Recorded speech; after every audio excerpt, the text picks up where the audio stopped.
Cultural awareness is knowing that not every human on this planet is the same, and it's not only personality, it's also culture. That from place to place people might have different habits and values and expectations.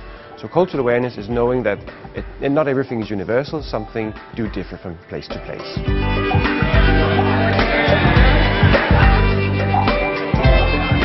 Today is about awareness.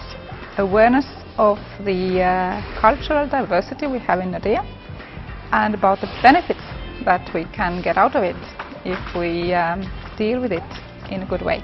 What do we mean by cultural intelligence? Cultural intelligence is a competence, and the reason why we use the specific word is that it's because it's a concept that has been research validated. There simply seems to be a special ability that some people have that makes them function better and reach their goals better when they deal with other cultures.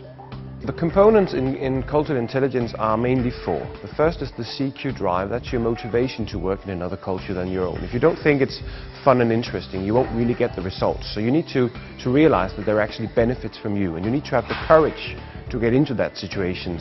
The other is the CQ knowledge.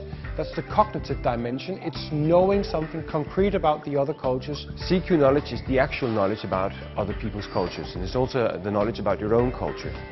You can say that in a way it's our ability to distinguish a personality from something cultural.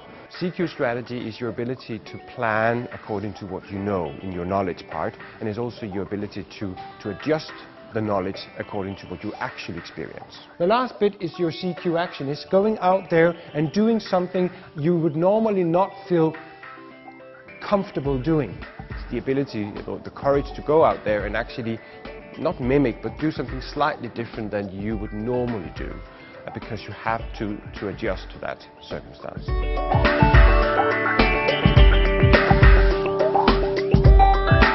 Today we are talking about cultural awareness, and we are engaging ourselves in feeling what it means to be really in a multicultural environment. It's very important in the day-to-day business today to be culturally aware, because we're living in a globalized world and we cannot take for granted that everybody here thinks the same way as we do. We also have to be critical about the culture that we bring into negotiations and the daily work, and not think that everybody will think like the way I do. Sometimes people think that it shouldn't be that important to talk about culture, because aren't the world becoming more and more the same? Here we have three different skylines. One of them is Singapore, another is Dubai, and one is Chicago. Which one is which? Basically, a lot of us fall a victim of something we call the illusion of sameness, and that's the tendency to think that everybody would ideally think and judge and value the same things that I do. And sometimes we don't stop up and talk about if those expectations are actually the same.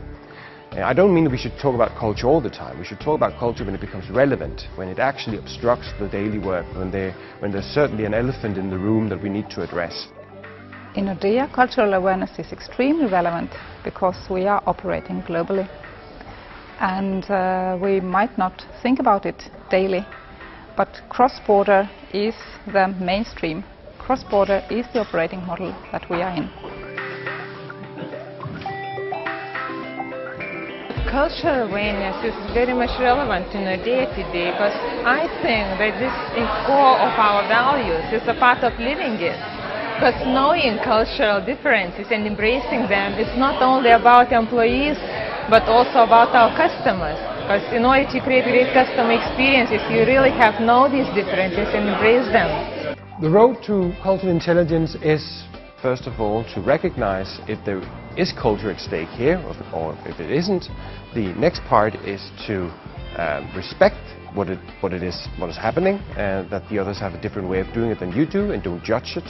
The third bit is that you reconcile those differences and are able to make a compromise. And the last bit is that you realize that in the future you need to adjust yourself, and you need to take this into consideration when doing further action. The main takeaway from today is to be open and curious when you step into the new culture, to take the most benefits out of the diversity, and be flexible in the way you work, still being yourself.